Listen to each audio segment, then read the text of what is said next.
Fa- Father, what was that word? It was what? How do you? What is it? Humility and gentle-heartedness. Yes, I get what you mean.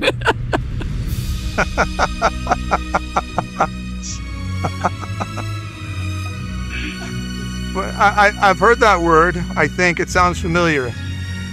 Yeah, I wish I had it in greater doses, but blindness does help. The light shines in the darkness, and the darkness has not overcome it. A son of wealth and privilege, he was one of the great prodigies of his era. He could have had anything, but instead he chose to give up everything to live a life of poverty. He published 12 extraordinary scholarly works, and that was only after he went completely blind. He has a poor track record on fasting. He was once accused of using vulgar language, but he said the accusation was bullshit. He loves the smell of gasoline and burning oil around his motorcycles, and never stops drinking Coke Zero. He hasn't learned how to walk away from a fight. He's been to hell and back more than once, bringing a few public companies along for the ride. Other clergy scoff at him. The SEC and Big Pharma try to, quote, silence him for good. But their efforts haven't had the intended effect. That's Father Emmanuel. That sometimes I think about the first time I encountered you. I'll never forget going into this philosophy course my freshman year at Seattle University. It must have been January 1994. I think a couple years after you arrived as a professor of philosophy. And I remember sitting in that classroom, and I had a few things on my mind as a healthy, full-blooded young man, but church was not one of them, and God was not one of them. And I'm looking at this guy in front of me, and he's got a collar on, and I'm thinking, why is he wearing a collar? And then he starts speaking in German, and I'm like, wait, how does he know German? And of course, I had just come back from high school in Germany, and then you start using Greek, and I'm like, well, who is this guy? And I just remember this impression of an extraordinarily intelligent man, and I was just having trouble wrapping my mind around it, but it captured my attention so much, and I'll just never forget that sort of first class in philosophy and seeing just the amount of things you were talking about. I had never really seen anyone, maybe apart from my own father, who was that intelligent and even more intelligent and was giving so graciously and with such an extraordinarily well-formed mind. And it just left such an impression on me those early days. And I think about our time knowing each other all over all these years, and I've sort of watched his progression from extraordinary teacher to administrator, leader, and now reaching an even further audience with the many institutes that you've created and established. It's just such a remarkable journey, Father. Well, thank you very much for saying all that, but I recognized your talent, too. It took me about 2 to 3 weeks, but I began to see definitely a logician in there, fascinated by metaphysical ideas. And so as we began to explore those things more closely, I could tell you were going to be the #1 student in the class. Well, no, you're too kind, Father. But, oftentimes when I would leave your courses at Seattle University, and before, I would ultimately go on to drop out of school, sadly, at some point after my freshman year. And I'll never forget, I got a call one day from your assistant, and she said, Father's going on a silent retreat, and he'd like it if you could make it. And I was so humbled that you remembered me. And it was at that point, it was really a turning point, that I went on that retreat, and it was in this beautiful monastery on the coast, somewhere out in Puget Sound.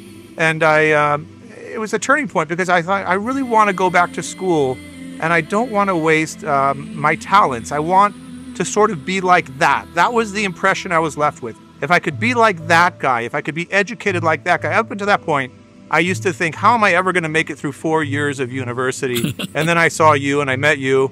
And of course, I wound up spending a total of 9 years, if you include the time I dropped out with graduate school and seminary and so forth. But I remember thinking at the time, as I returned to Seattle University and I took your courses, I said, I'm seeing something here so incredibly different, and I hope I never forget it. I have to hold on to what I'm seeing.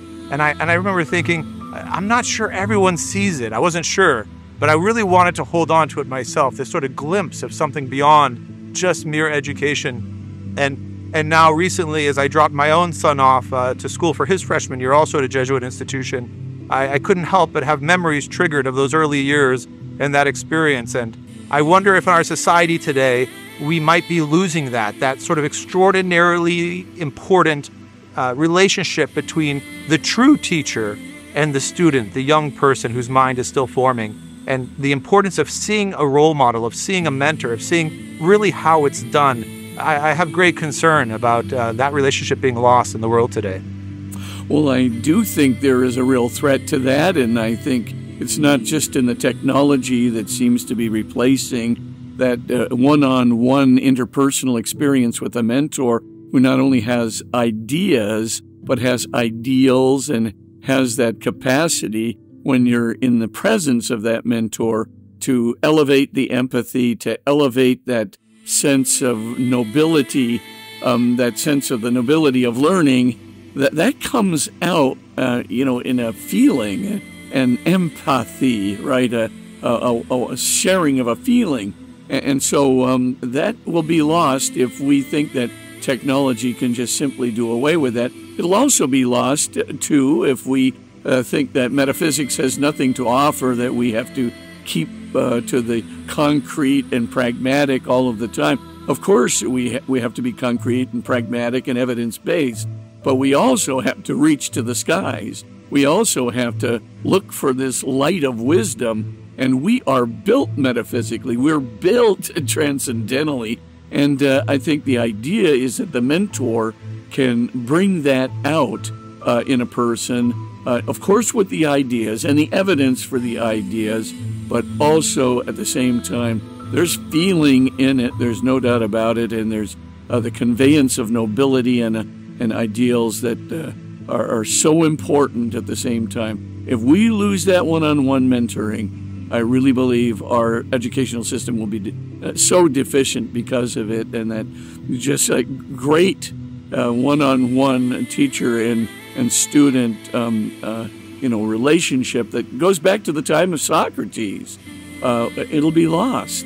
And that'll be one of the greatest losses ever. I think people will be far less profound for it, far less wise for it, far less feeling of that relationship, of a real sense of respect and desire for learning that was inspired within you. All those things, we would be at a terrible loss. People think today, oh, those things are just intangibles, but they're really important intangibles. And again, if we lose it, we'll be the worse for it. We'll be a much more superficial people. And look at the teachers we will be producing. Yeah, they'll be pragmatic. They'll have very good factual advice to give. But what a dearth of wisdom, dearth of inspiration toward ideals and transcendence, dearth of inspiration that can lift the hearts and the nobility of human beings to a whole new level.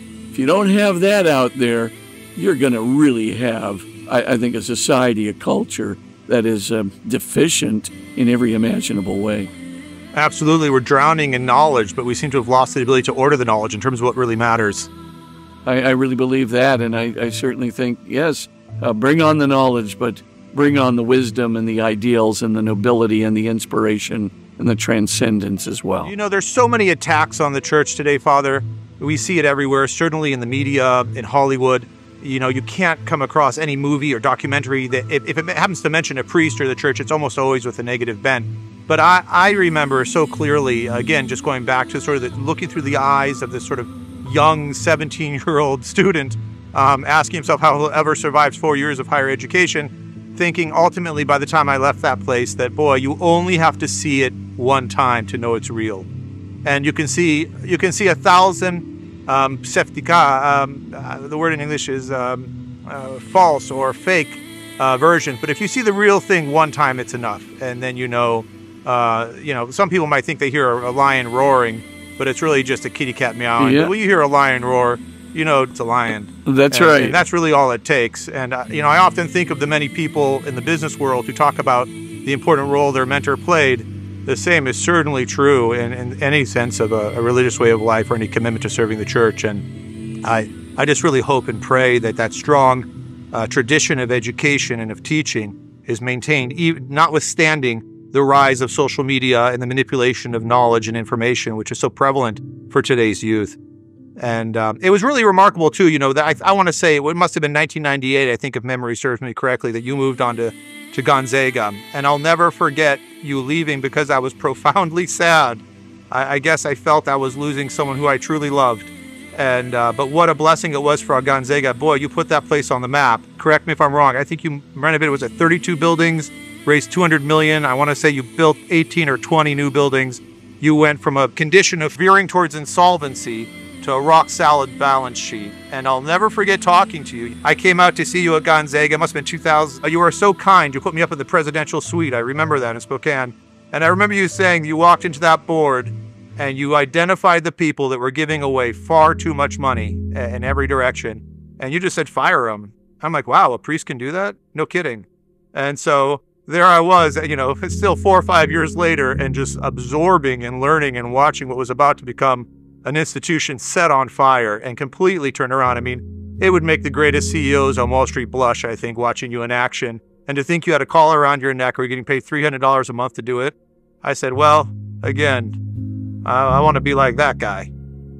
Well, I made some changes, all right, but rather than firing them, I moved them around a little bit so that their jobs fit their talents, but I didn't let them go. But a few people moved on, but it was really at that time we needed transformation, and we needed to be very goal-oriented, and we needed to have a set of objectives that were really worthy of the faculty and worthy of the mission that the university had. And to try and put that in place was, I think, my job, and I hope I did it in a way that could be lasting for the university.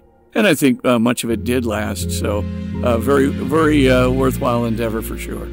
Yeah, well, you wrote the book on the spirit of leadership, Father, and, it wasn't just theory because you actually put it in action. Didn't you increase enrollment by about 75%? I think you got student service hours up from, was it 50,000 to 120,000?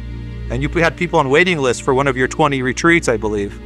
Oh, yeah, no, that's right. We did increase the retreats. We did definitely increase the student body, and certainly the academic programs along with it. It was, but of course, it wasn't just me. It was a good team of people who were really working in concert with one another toward an objective that was a noble education. Clearly, that was it. And of course, God, transcendence, is a huge part of that education. I'm a fan of John Henry Cardinal Newman, one of the greatest theoreticians in education that ever lived. And he said, wow, what's it all about? Well, it's all about seeing things on a transcendental level, because that's who we are. I mean, in our inner being, we're pursuing all the time perfect truth and perfect love and perfect goodness and perfect beauty and perfect home. That's what we're seeking. That's God has built us, in my view. He's built us with this in our souls. We're not just aware of the perfection of truth and love and goodness and beauty. We're actually desiring it on higher and higher levels all the time. If we suppress it, we become much less human, much less noble, much less capable of seeing what we were really meant for, which is, obviously for eternity, for the absolute in perfect truth, love, goodness, beauty, and home. All these things, are what we were meant to do. Now, Newman just had it. He said, well, what's the university education all about? It's to make that become so apparent, make it our true nobility, our true transcendental nature come out. Not just see it as a logical proposition or see it as an intuition. Yeah, I really do want to keep questioning until I get to the complete set of correct answers, a complete set of questions to the perfect truth. I do that. I see it in myself all the time. Of course I want perfect love. I'm always looking, for myself to be more loving, and trying to get people who are more understanding and loving in my life. But I know that perfect love is not going to come from anybody who's a human being, who has finite attention span, finite capacity, for understanding a peculiar personality like my own. I'm going to have to turn to a being, the being that designed me with the desire for perfect love, incites me to my desire for perfect love. I'm going to have to get that in communion with, in relationship with that being of perfect love who made me. And I truly believe that God is perfect love. I truly believe that that is the creator of my being and the being of everyone else in the world. And I think the more we get to know that being, the more we experience the love. He draws us into that love. I think the same thing with perfect goodness and perfect justice. Of course, we want perfect justice and goodness, but we're not going to get it from the world because, of course, people are finite. People have finite attention span, finite understanding, finite capacity to experience, and so forth and so on. God alone can be this perfect goodness, this perfect fairness that draws us ever more closely to Himself so that we can become better and more fair in our love. And the same thing with perfect beauty and perfect home. St. Augustine put it in this way, "For thou hast made us for thyself, and our hearts are restless until they rest in you." In other words, we'll never be satisfied with anything less than God. We'll never be satisfied with anything less than perfect truth, love, goodness, beauty, and home. And if we think that we can go out in the world and accumulate more knowledge or accumulate more, credits for good things that we've done and everything, all these things are important. Yes, please do all those things. Please get to greater knowledge and greater goodness and greater fairness. Get to all of these things. But I'm telling you right now, your whole being anticipates. Your whole being is built for perfect truth, love, goodness, beauty, and home. And God alone, only one being can be perfect truth, love, goodness, beauty, and home. And in about 4 different books, I have the proof for that. But I won't go into that right now. The one thing I'll say is God alone can satisfy us. And of course, when we are in relationship with Him, when we are moving toward Him and His perfect truth, love, goodness, beauty, and home, we are the happier for it. I mean, no wonder American Psychiatric Association has, seen that religiously affiliated people are just plain happier, more stable, absolutely in relationship and with respect to the absolute. And people who are non-religiously affiliated have significantly higher rates of depression, anxiety, and familial tension, suicidal contemplation. And obviously, they are less happy. So yeah, we're made for God. We're made for religion. We're made for transcendence. We're made for the noble in all of these things. Sir Arthur Eddington, one of the greatest physicists who ever lived, a man who truly put together important theories, in stellar nucleosynthesis and other areas of astronomy and astrophysics. But anyway, he had a part of his book at the end of the book. He calls it a defense of mysticism. And in that defense of mysticism, this is in a book, by the way, called The Nature of the Physical World. In it, he's explained quantum theories, explained relativistic theories, trying to look at, the balance between the two. And as he's looking at it, he has this defense of mysticism, and he says, there are things that are untrammeled by the world of physics. There are things that are beyond, nature and science and even mathematics, though science cannot challenge the warrant of that either, because there's something in the pursuit of science, something in the pursuit of mathematics that's a beyond. It's taking us beyond where our experience can lead us. There's something, he says, even in the world of art and in the world of music and spiritual life. He says, the light beckons ahead, and the purpose coursing through our nature responds. Father, and on that point of perfect love, you certainly have been a witness to that, because you've had more than one thorn in the flesh. And seeing you sort of move forward, and I'll never forget when you finally lost your sight completely. I was on the phone with you, and you said, I think it's actually made me more productive. And I don't think anyone could deny the validity of that statement, which is quite remarkable, where other people would have mourned whatever the thorn in the flesh they might be suffering from. We as humans, we think our suffering is unique to us. And we tell ourselves, woe is me, and my suffering is worse than my neighbor's or my fellow man. But boy, I'll tell you, you've been wounded by God's love more than once. And just seeing you move forward in ways that are productive, in ways that most people with 2010 vision couldn't even imagine is really quite an extraordinary testimony to living that witness of a life in Christ. Well, I'll tell you, it's very true. Not only have I become more productive and more focused and more motivated, but also a little bit of humility goes a long way. And that was something I needed a lot of work in, and a little bit, too, of gentle-heartedness goes a long way. Wait, Father, what was that word? It was what is it? Humility and gentle-heartedness, yes. I get what you mean.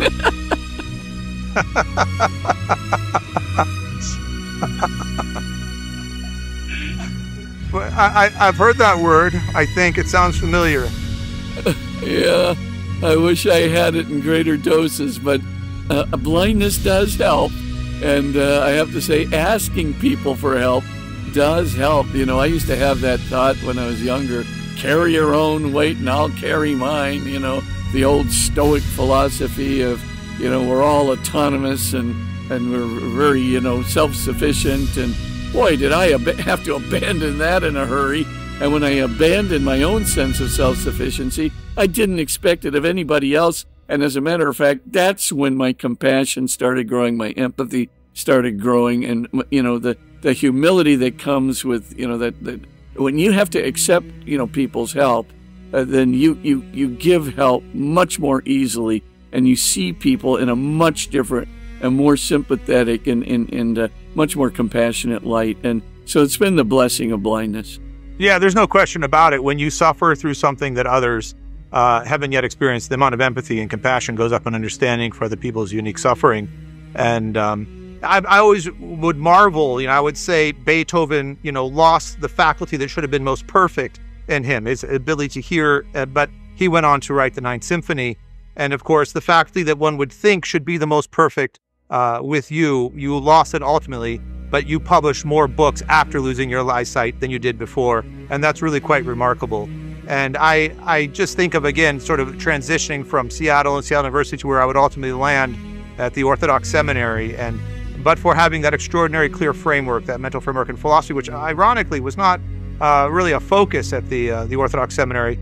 But boy, what a huge advantage. And that you gave me, and I'm sure many other Orthodox in the East feel the same way about a Catholic education they may have received, the tremendous increase in understanding and clarity. For me, I was fortunate enough to go on to meet also some spiritual giants after that. I feel like I was part of a lost generation that probably belongs in a museum today, given what's going on in the world. But I hope we get back to that one day. And just watching you continue as a dynamo as you are and the incredible achievements you have is just really quite an inspiration, Father. And I continue to have those glimpses of insight, of seeing something more, something beyond that I saw when all those years ago, I guess it was 30 years ago.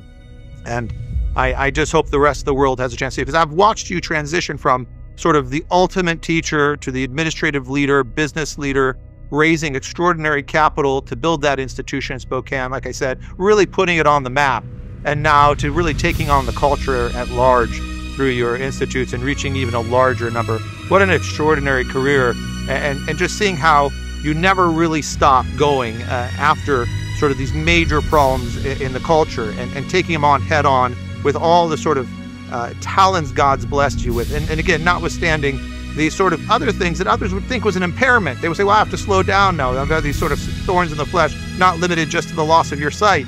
And yet for you, it only seems to have, lit a fire on you and even more. So really extraordinary, the kind of work you're doing, Father.